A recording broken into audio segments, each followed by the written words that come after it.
Hello, it is me again, and I'm back on the cosplay grind. This time, I will be making a cosplay inspired by the album Coyote stories from the Crane Wives. Can you tell I like the Crane Wives?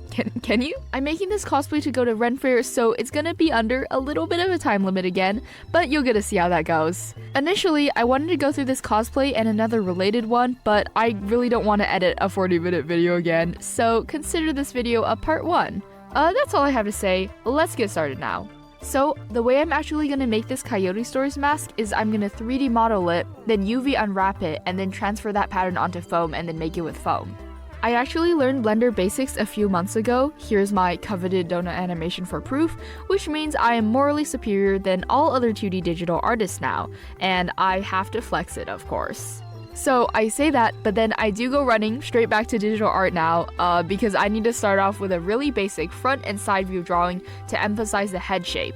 I put these two drawings into Blender on like the different axes and create a plane and then extrude to create some more planes whilst following the drawn face shape. With shortcuts, I can just flip between the front and side view without worrying about aligning the face. With the style I'm going for, I'm trying to create a fusion between fursuit heads and Therian masks. I like how furry masks are sculpted to cover the full face and furred, and I also like how Therian masks are lighter and made out of foam/cardboard. So I'm gonna have my mask cover the full face but not the back of the head, and then it's gonna be made out of foam. I'm going for a semi-realistic style, so as I sculpt, I look at real-life references of coyotes.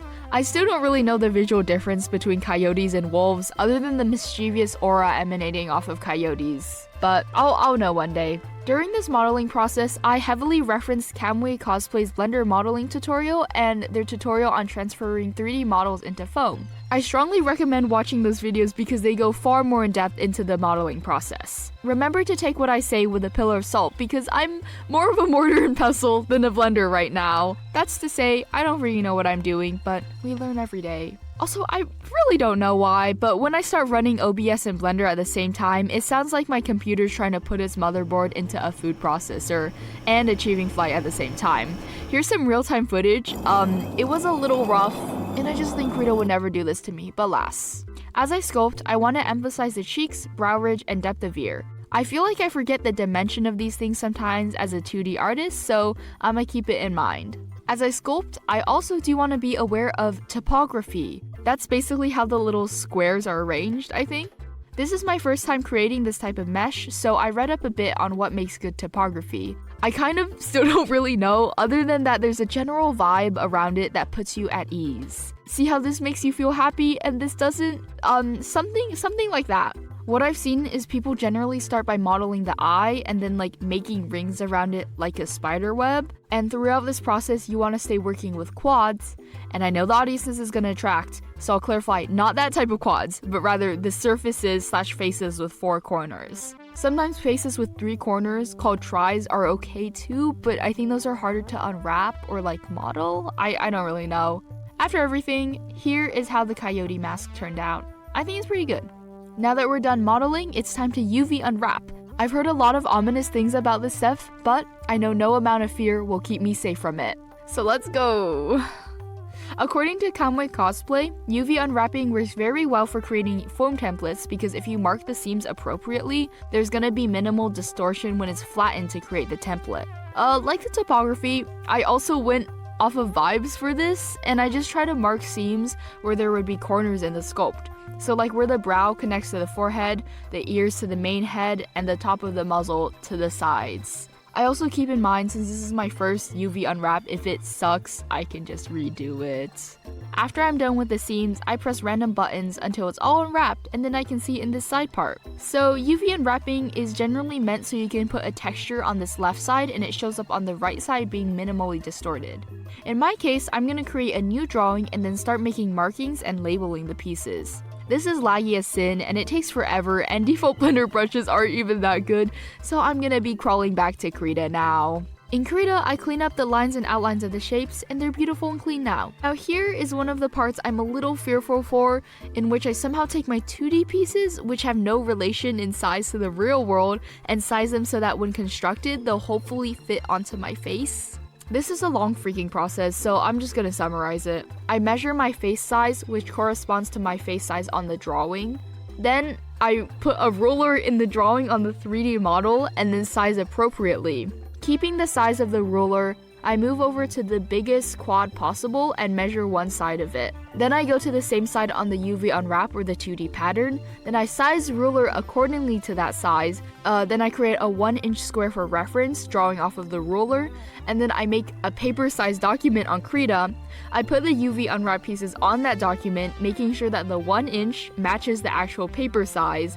I arrange the UV unwrap pieces, and then I print it out and cross my fingers that it works. This has literally 5 billion points of failure, so I am fully ready to trial and error this one out. I end up with a few pages of paper, which before I get too excited and transfer them onto the EVA foam, I have to make paper mock-ups to ensure the size is correct. This is pretty simple. I just pray my markings match up and cut and tape the paper together. I'll be honest, with the first mock-up, the Coyote Stories mask ended up way too small, and there ended up being some more seams I wanted to make, like on the cheek and the nose bridge, if coyotes have that. So I had to redo the whole process I just detailed earlier, unwrapping, marking seams, sizing, printing, and taping. I'll spare you the misery and just show how that ended up. I only made half this time because I got a little lazy, but it does fit this time.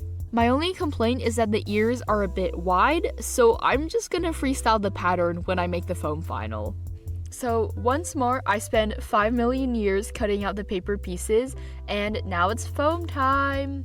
So I've always been fascinated by people who turn their patterns into stickers, which is just stick onto the surface they're gonna cut. I don't have that, so I'm just gonna do the budget version of that, which means I'm gonna just use Elmer's glue and glue the paper pieces onto the foam. It really does not stick that well, but it's okay, it's better than nothing. I use 3mm EVA foam, which comes in this mysterious shape for the eye and area around the eyes, because I think that those parts are gonna like bend the most. Same with the ears. And for everything else, I use 6mm EVA foam because, say it with me, this is what I already have. When cutting foam, you need to keep in mind how the piece will join with the other pieces. So if the part is convex like a bubble, which is most of the mask, then you're gonna cut inwards so the wrong side, the side facing in, is smaller than the right side. If the part is concave like the inside of a bowl, which is mainly the nose bridge, you cut outwards so the wrong side is bigger than the right side. Once I cut out all my pieces, I join them with glue, but which type of glue? I've used hot glue in the past with masks, and it's great and all, but oh my god, when you go to sand it, especially with the Dremel, all of the hot glue remelts and clogs the Dremel, and I don't want to do that again. I tested a few different types of glue, but in the end I chose the Evil glue, which advertises itself as instantly bonding skin and eyes, so you know it's for real. If your glue smells like an oil rig, then I do suggest to wear a mask when using it and not holding it right up to your eyes. I, however, did not wear gloves, so my hands ended up being all crunchy, and like when I rubbed my fingertips together, little flakes came off, and it was delightful. While we let this footage play, let me go on a little tangent. If you like how this coyote mask looks, then you can actually make it yourself. I've created a PDF with this pattern fully labeled, and you can print it out completely for free. But I do want to say, since this is my first time creating this type of pattern, it might not be for beginners to put together. Because as you can see in the video, I made some modifications to the mask that are not reflected in the pattern, so if you do use it, you might have to modify the pattern in your own way. But yeah, user warnings aside, if you do decide to make something with this pattern, I would like to be credited somewhere, and of course, I have to see it. So tag me on my socials. When I was done, the sculpt turned out so good. It kind of doesn't look like a coyote and just looks like any canine ever, but I still love it. Even though I was really good about angling the cutting of my foam pieces, there were still a lot of gaps in the mask, as you can see. So I used my very beloved foam clay to smooth over the cracks on the outside and inside. It's pretty easy to use, and I recommend spraying everything with water before using it because it helps smooth it out better. Also with the ears, I felt like they were a little too flat, so I used foam scraps and bits of foam clay to add more thickness to it, and now it's half the mass of the entire mask. After I let the foam clay dry, it is Dremeling time!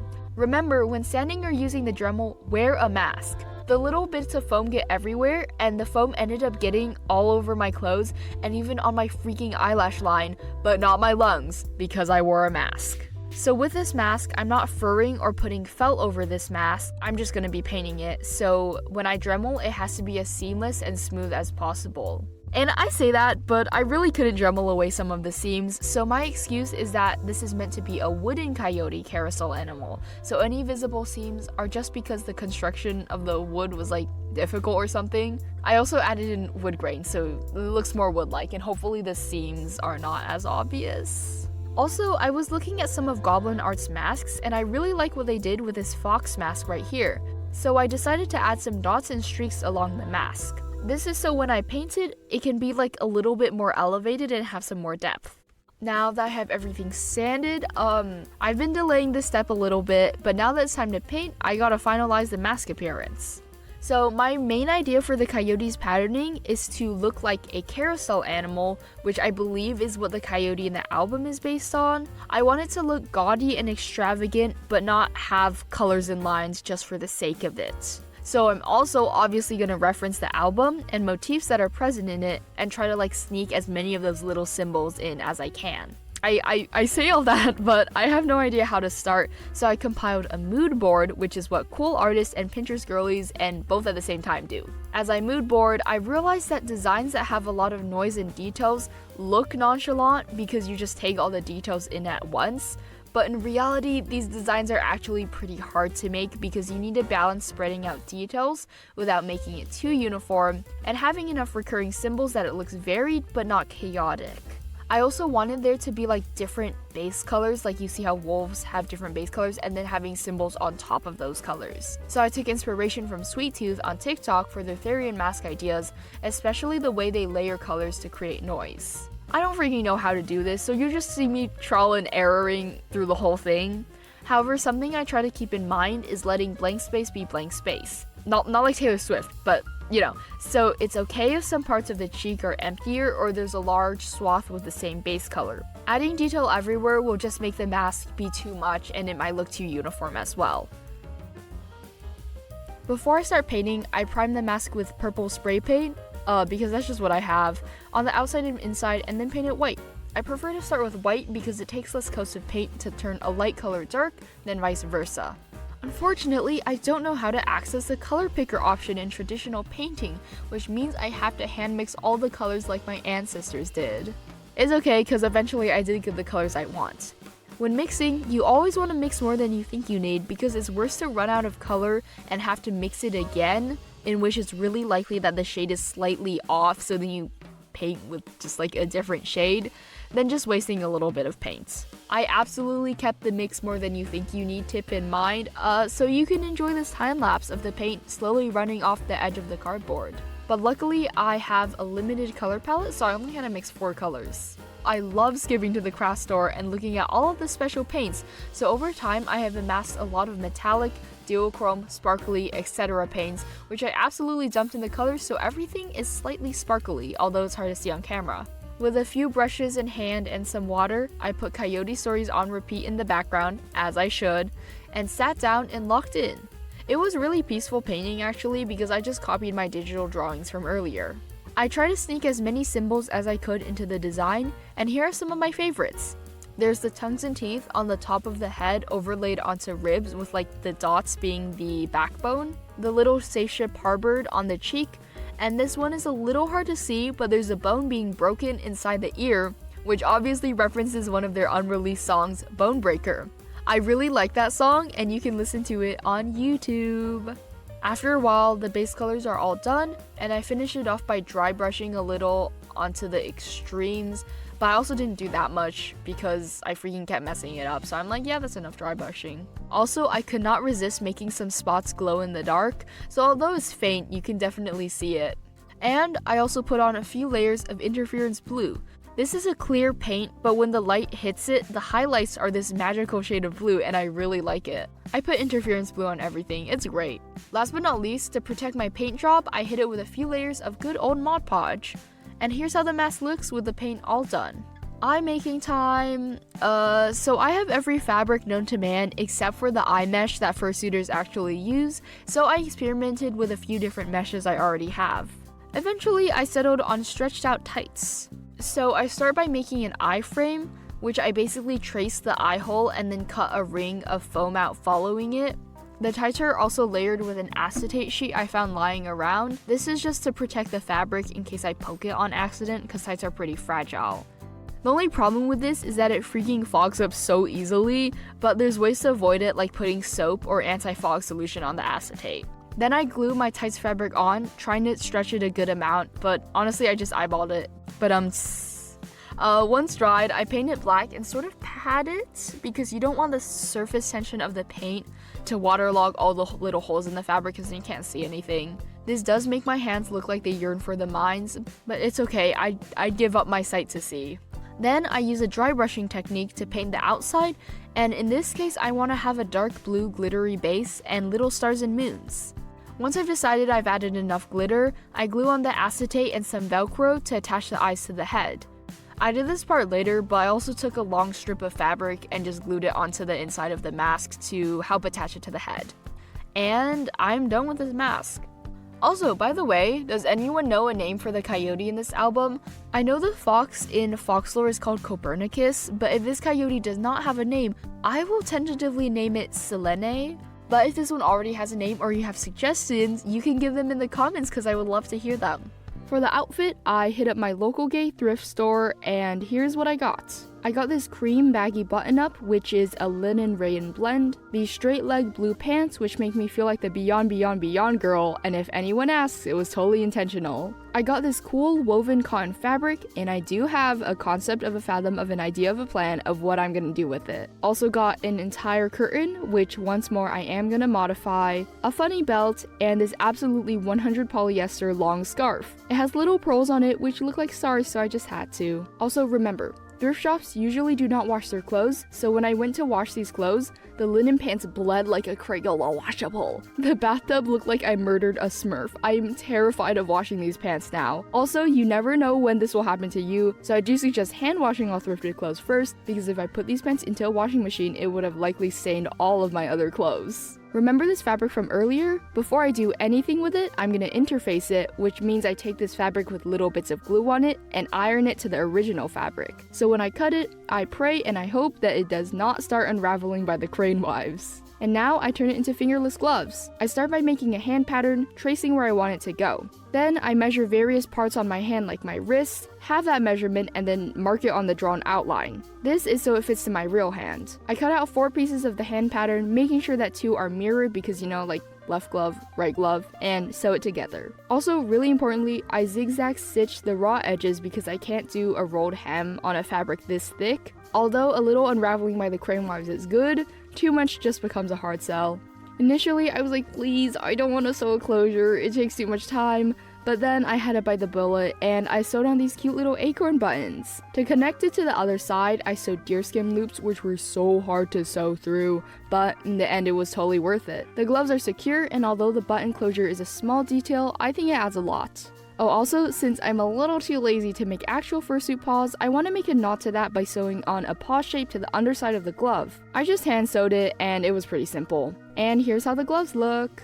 I was feeling like the beige button-up and the pants looked a little too modern, so I decided to make a cape. I already have a poncho/cape pattern from screwing around, which I'm just going to be copying onto the curtain. The pattern is pretty simple, it's just a half circle with 4-inch-ish darts at where the shoulders would lie on the cape. I wanted to reference a Greek chlamys in which this cape is fastened at the shoulder and half of it drapes behind the person, so it's a little asymmetrical. I say that because I freestyled the pattern, but you wouldn't know. I also cut out a circle shape from the back of the cape to kind of create a moon shape. Don't know why, but I really can't do anything without creating something like that. I did a rolled hem on the ends, which took forever, and zigzag stitched any raw edges, which means the cape is all done. And to finish everything off, of course I had to make the Coyote Stories book. I wanted to use a smaller book, and the only thing I had is the English-Spanish Pocket Dictionary, so that's what we're going with. I also think it's really funny. I cut out some pieces of cardboard which I glue to the front, side, and back, and I take this orange fabric I got and cut out shapes to match the cardboard. Then I glue on the fabric, folding it over to the inside of the book. Afterwards, I cut out a little paper square to put inside the book and kind of like hide the raw edges of the fabric. It's just a pretty little thing, but I thought it'd be so cool to have some gold foil on the coyote. So I apply some tacky glue and tentatively lay the gold leaf on. And then my favorite part, I paint on little details and the title of the book on the outside. And the book is all done. I was surprised how simple this process was, and I'm really happy with how the book came out. It's like a nice, easy thing to end off this project. And with that, I add some random accessories I have lying around, and we're all done! I'll hesitantly say, I think this cosplay took like a month to make with a week of non-stop work at the end, although it was split with making another thing, which, you know, video coming out soon for that, as soon as I get it edited. In the end, I did have fun because I watched Kdenlive's concerts the whole time while making this cosplay. Okay, final reveal now.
Alright, allies or enemies, thank you so much for watching all of this. I guess we're back in the forest again, but this time I have 300 more subscribers. So yeah, thank you so much. If you enjoyed this video, you should like and subscribe, because it helps me know that you guys like this type of content. There's gonna be another video similar to this coming out, so watch out for that. But I hear the forest echoing and the trees are crowing hungry harmonies, so I must leave in search of a new discovery. Bye bye! Roll out.